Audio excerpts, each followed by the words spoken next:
किसी की किस्मत चमक जाती है तो किसी का सपना अधूरा रह जाता है। कभी मेहनत रंग लाती है तो कभी खेल के खेल में फैसले बदल देते हैं। यही वजह है कि हर टीम अनाउंसमेंट के साथ उत्साह और हैरानी दोनों का मिक्स महसूस होता है। नमस्कार, आप देख रहे हैं इंडिया डेली की खास पेशकश स्पोर्ट्स डेली और मैं हूं आपके साथ जिया कौशिक।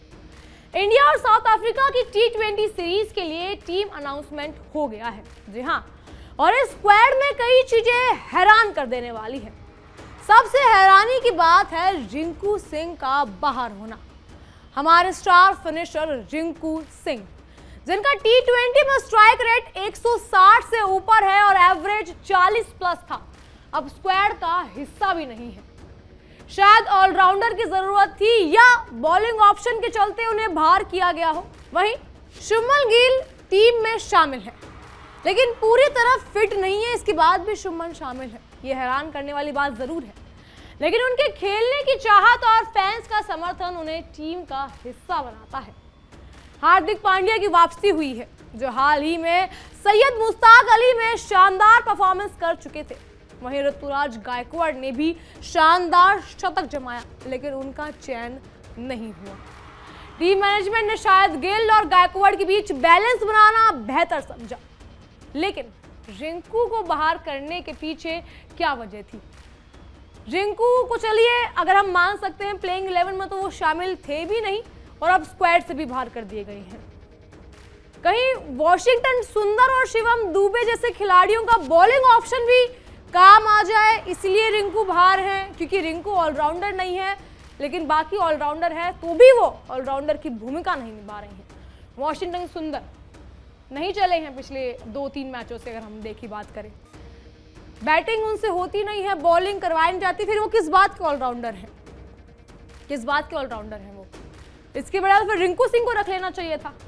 सुंदर और दुबे बैटिंग और बॉलिंग दोनों में चलिए योगदान है, मान सकते हैं, लेकिन वो योगदान दिखना भी तो चाहिए। सिर्फ एक प्लेइंग 11 की अगर हम बात करें, उसमें एक फिट होने के लिए थोड़ी सिर्फ नाम दिए जाते हैं।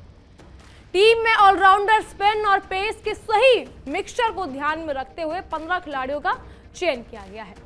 सूर्य कप्तान है, गिल वाइस कैप्टन के रूप में टीम का हिस्सा है।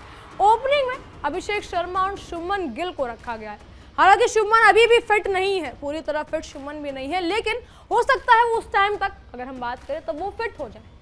मिडल ओवर्स में तिलक वर्मा, सूर्य कुमार यादव, शिवम दुबे और हार्दिक पांड्या है। ठीक है, ऑलराउंडर्स की काफी यहाँ पर हम देखें तो हार्दिक पांड्या को वापस शामिल किया गया। शिवम दुबे है, संजू सैमसन और जितेश शर्मा की कीपिंग ऑप्शन के रूप में टीम में मौजूद है। बॉलिंग डिपार्टमेंट में जसप्रीत बुमराह, अर्शदीप सिंह, हर्षित राणा, वरुण चक्रवर्ती और कुलदीप यादव शामिल हैं। बॉलिंग डिपार्टमेंट, वही बॉलिंग डिपार्टमेंट जो ओडीआई के अंदर जिसने बिल्कुल मात खा रखी है। अगर आप बात करो, रांची ओडीआई हो गया, रायपुर ओडीआई हो गया, बॉलिंग जीरो है इस समय।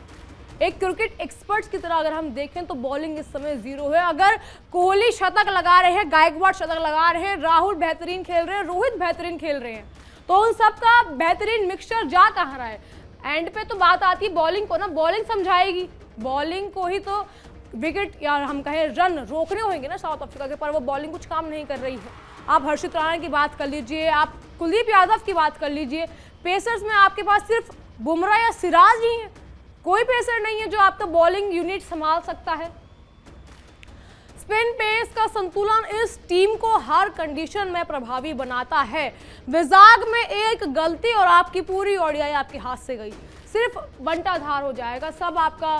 रांची में जितना चाहे विराट कोहली ने मेहनत करी हो या फिर किसी भी खिलाड़ी ने कितने भी मेहनत करी हो, अगर बॉलिंग यूनिट में वो वापस पावर नहीं आई, दमखम नहीं आया, तो वो जीरो है। रांची और रायपुर के पिछले मुकाबलों में साउथ अफ्रीका के खिलाफ हुई बल्लेबाजी और फील्डिंग की झलकियों ने साफ कर दिया कि टॉस का महत्व कितना ज्यादा है। एक तो टॉस लगातार हम हार रहे हैं, लगातार, कोई भी एक सिंगल टाइम नहीं जब हम टॉस जीत रहे हैं। हमसे वहां पूछा नहीं जा रहा है कि आपको क्या खेलना है क्या नहीं खेलना, हमें बताना भी नहीं है, हमें सिर्फ बताया जा रहा है कि आपको ये खेलना है। टॉस जीतना मुश्किल, इतना एक तो टफ टास्क हो चुका है कि टॉस जीतना है बस।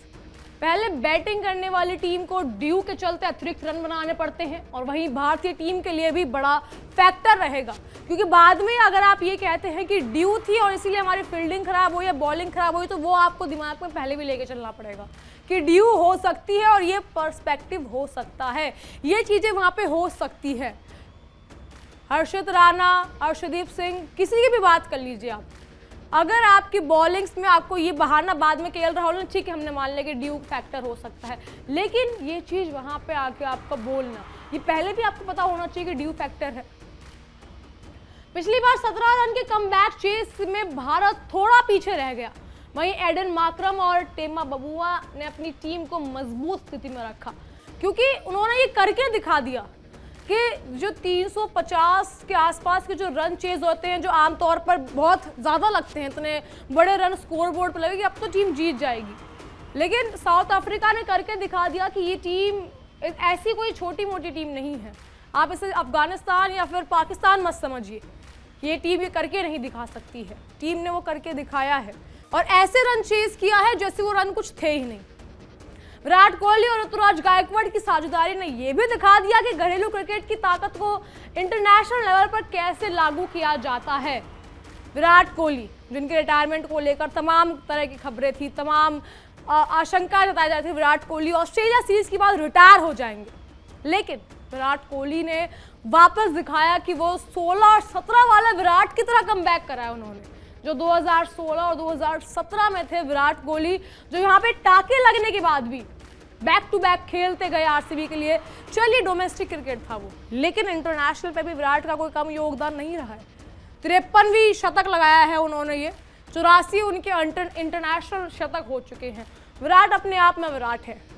विराट कोहली की शतकीय पारी और ऋतुराज का कंफर्ट लेवल दोनों ने टीम को मजबूती दी है। ऋतुराज ने इतनी बढ़िया ओडीआई खेली है, उसके बाद भी T20 में उनका कोई नाम नहीं है ऋतुराज का।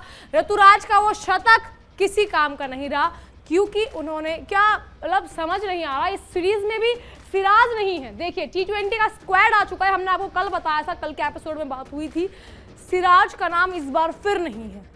वही सवाल हमने कल पूछा था कि सिराज को क्यों एक ही फॉर्मेट का आपने गेंदबाज बना रखा है, वापस कहाँ है सिराज? ये सवाल हम हर दिन पूछेंगे, तब तक पूछेंगे जब तक सिराज दिखने न लग जाए, या कोई एक स्टेटमेंट तो आए, कि समझ तो आए कि क्या चल रहा है पॉलिटिक्स में, क्रिकेट पॉलिटिक्स में।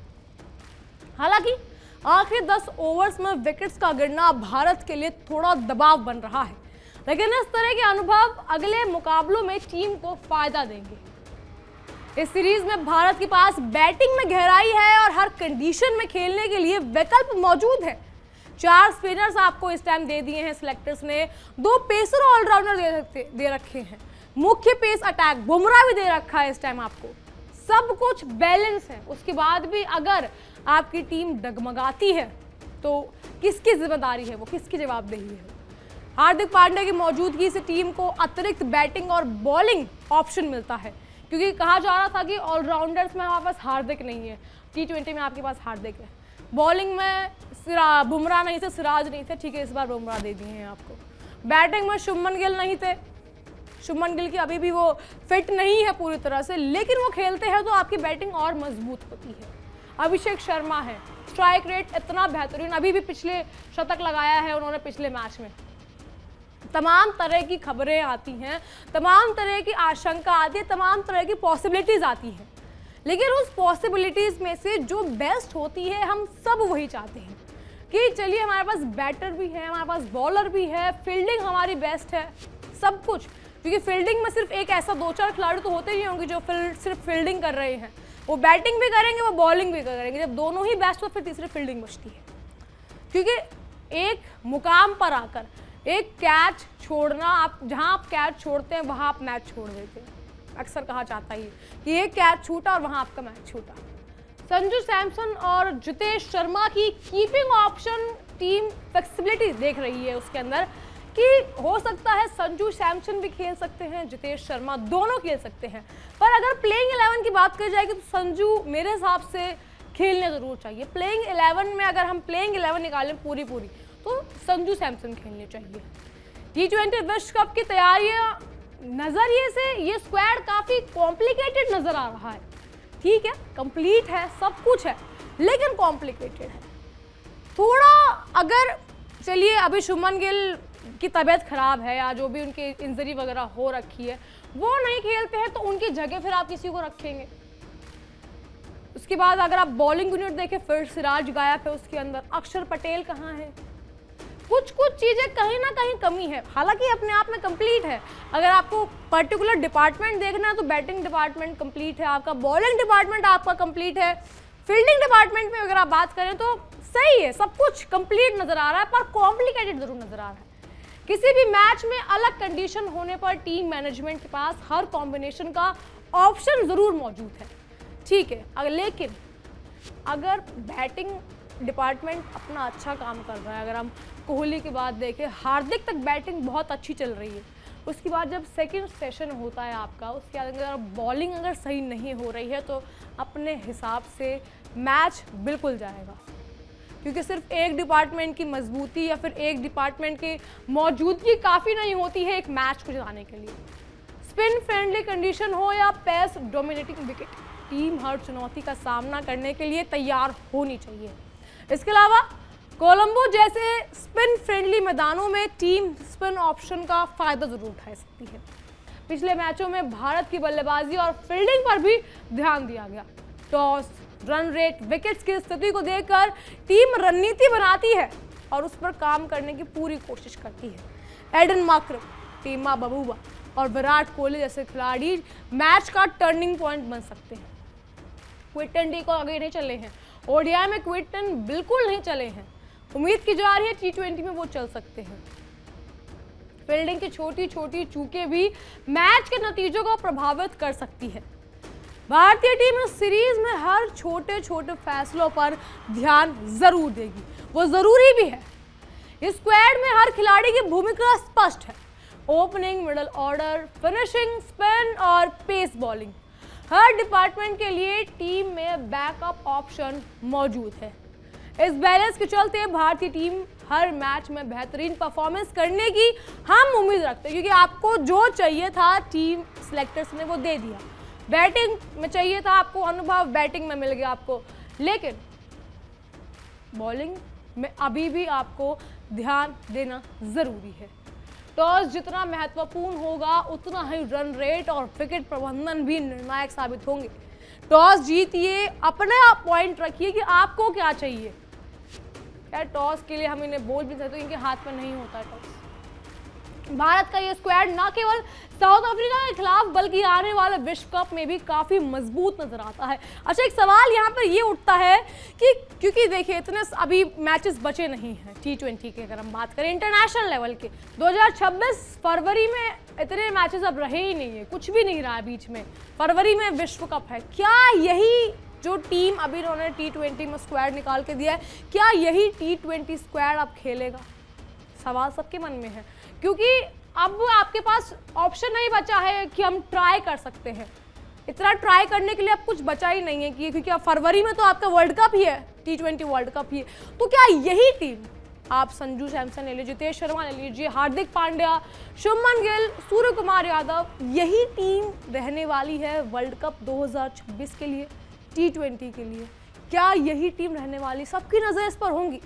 टी20 को इस समय अलग नजरिए से देखा जाएगा क्योंकि वर्ल्ड कप आने वाला है। आपकी एक छोटी सी भूल, शायद आप पीछे हो जाएं, शायद अब आप पीछे हो जाए। यशस्वी पर इस समय बहुत बर्डन महसूस हो रहा होगा कि यशस्वी चल नहीं रहे हैं, बहुत बर्डन अपने आप में हर खिलाड़ी महसूस करता है वो, क्योंकि इतने प्लेयर्स हैं, इतने तमाम प्लेयर्स हैं, उसके बाद इस तरह का आप देखिए कंपटीशन होने के बावजूद आपको ऑप्शन मिलता है और फिर आपका लक नहीं चलता या हार्डवर्क कभी कभी मिस आउट हो जाता है, उसके बाद आप स्क्वाड से ड्रॉप आउट हो जाते हैं। ये अपने आप में बहुत बड़ी बात है। तो वर्ल्ड कप आने वाला है, देखने वाली बात ये होगी कि वर्ल्ड कप में टी20 की जो स्क्वाड होता है वो कैसा होता है, खिलाड़ियों के अनुभव, घरेलू और इंटरनेशनल फॉर्म, टीम मैनेजमेंट की रणनीति, इन सब से टीम को हर कंडीशन के लिए तैयार रहना जरूरी है। अगले मैच में टॉस और कंडीशन का सही इस्तेमाल करना टीम के लिए बड़ा फैक्टर होगा। और कहीं ना कहीं अगर हम बात करें T20 स्क्वाड की अगर हम बात करें, उसमें एक्स फैक्टर अगर आप पूछ रहे हैं तो हो सकता है कहीं ना कहीं संजू सैमसन हो, क्योंकि रिंकू सिंह तो इस समय स्क्वाड से बाहर हैं, तो उसके अलावा फिर संजू सैमसन हो सकते हैं, तिलक वर्मा भी हो सकते हैं। तिलक वर्मा ने बेहतरीन खेला था भी एशिया कप के अंदर। फैंस को उम्मीद है कि ये टीम हर चुनौती को पार कर शानदार क्रिकेट पेश करेगी, और करना भी चाहिए, क्योंकि तमाम सवाल उठते हैं, उसके बाद जवाब देने के लिए सिर्फ आपकी परफॉर्मेंस होती है। विराट पे भी तमाम सवाल उठाए थे, तो विराट ने ओडीआई बहुत अच्छा खेला। T20 में विराट नहीं है, इसके बावजूद आपको अच्छा खेलना होगा। अनुभव की कमी थी, ठीक है, शुभमन गिल हैं आपके पास, सब कुछ है आपके पास, लेकिन अब आपको खेलना होगा बड़ी, क्योंकि अगर आपको फरवरी में चमकना है तो उससे पहले ये धार तो आपको लेनी पड़ेगी, क्योंकि जितना आपको धार दी जाएगी उतना ही आप अच्छा खेलेंगे। बहरहाल फिलहाल की इस रिपोर्ट में इतना ही। तमाम खबरों के लिए फॉलो कीजिए इंडिया डेली को और देखते रहिए हमारी खास पेशकश स्पोर्ट्स डेली।